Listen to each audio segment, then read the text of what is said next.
Damn it కథ అడ్డం తిరిగిందట. Mayor chairperson అభ్యర్థుల ఓటమి. నిజామాబాద్లో నామినేషన్కు ముందు 8 కోట్ల పన్ను కట్టిన మహిళా అభ్యర్థి పరాజయం పాలైందట. ఎంత కట్టింది? 8 కోట్లు కట్టిందట. నాకు మేయర్ ఇయ్యుర్రి, చైర్పర్సన్ పదవి ఇవ్వండి అని.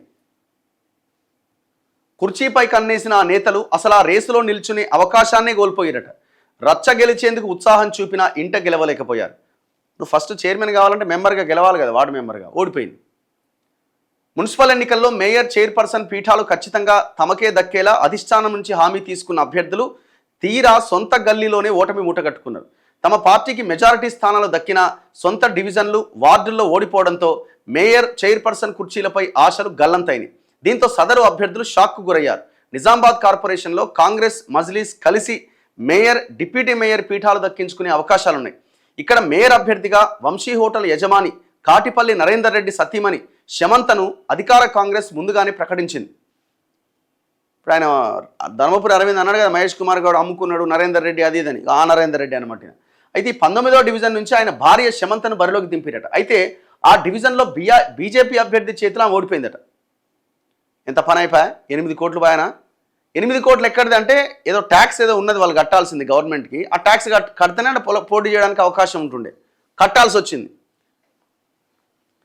అయితే ఆయన ఏంటంటే యాక్చువల్గా శమంత కార్పొరేటర్గా నామినేషన్ వేసే సమయంలో ఇంటి ఆస్తి పన్ను బకాయిల అంశం తెరపైకి వచ్చింది.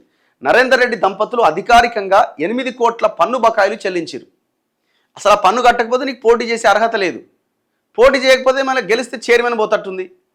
వీళ్ళు అన్నీ ముందుగానే లెక్కలేసుకున్నారు, చైర్మన్, మేయర్, అది ఇది ఇది అని. ఏదైతే అయిందని 8 కోట్లు కట్టేసారు, ఓడిపోయారు. ఎంత పని అయిపోయా? తాను పోటీ చేస్తున్న 19వ డివిజన్లో కూడా ఎన్నికల ఖర్చు పెద్ద ఎత్తున పెట్టినట్టుగా తెలిసింది. ఒక్కో ఓటుకు 2000 నుంచి 5000 వరకు డబ్బులు పంపిణీ చేసిరట.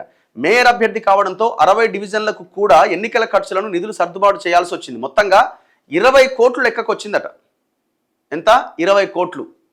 ఆర్మూరు మున్సిపాలిటీలో కాంగ్రెస్ నుంచి పోటీ చేసిన 3 చైర్పర్సన్ అభ్యర్థులు ఓడిపోయారు. రేసులో ఉన్న ఏబి శ్రీదేవి, ఖాందేశ్, సంగీత, గడ్డం జ్యోతికి ఓటర్లు షాక్ ఇచ్చారు. కామారెడ్డి మున్సిపాలిటీలో కాంగ్రెస్ నుంచి చైర్పర్సన్ పదవులు ఆశించిన ఊరుదొండ వనిత, పాక జ్ఞానేశ్వరి, సవితలు కూడా ఓడిపోయారు. ఇట్లా చాలా జరిగినాయి. ఇక ఓటుకి 25,000 గ్రాము బంగారం చొప్పున ఇచ్చినా కూడా ఓడిపోయారట. ఏడా ఇది? మొయినాబాద్ మున్సిపాలిటీ. అయితే మీరు చూడండి, ఇప్పుడు ఆ క్యాండిడేట్ ఎవరైతే ఉన్నారో ఆమె 8 కోట్లు కట్టిన వాళ్ళ గురించి చూస్తే ఒకసారి నిజామాబాదే కదా, నిజామాబాద్ ఎంతో వార్డు ఉండే, నిజామాబాద్ మున్సిపల్ 19th వార్డు కదా, ward number 19, all contested. 19th వార్డులో ఏం పేరు ఉన్నా? పేరు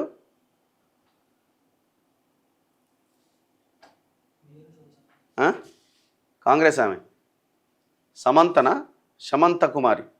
ఇగో శమంత కుమారి కాంగ్రెస్ ఆమెకి 1446 ఓట్లు వచ్చినాయి. 8 కోట్ల పన్ను కట్టింది పాపం. మళ్ళీ ఖర్చు అయింది 20 కోట్లు అయిందట. మొత్తం 1446 ఓట్లు వచ్చినాయి ఆమె 19వ వార్డులో. ఇక్కడ బీజేపీ అభ్యర్థి నగోళ్ళ లక్ష్మీనారాయణకు 2090 ఓట్లు వచ్చినాయి. వామ్మో, పనితనం బాగానే ఉందిగా. మరి 2090, 1400 అంటే దాదాపుగా 600 ఓట్ల తేడా ఉన్నది. ఇక్కడ 600 ఓట్ల చిల్లర తేడా ఉన్నది.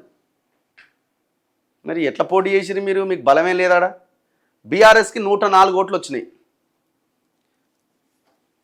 సో అది పరిస్థితి నిజామాబాద్లో. ఇట్లా చాలా ఉన్నాయి మాట్లాడుకుంటా పోతే.